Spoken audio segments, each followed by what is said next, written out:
வாழும் வீரத்தை மனதோடு தந்திடுமே காதல்தான்.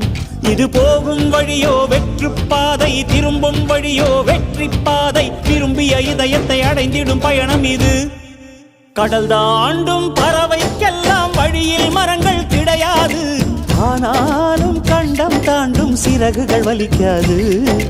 மலையேறும் எறும்பின் கால்கள் வெயிலை மிதித்து உடையாது.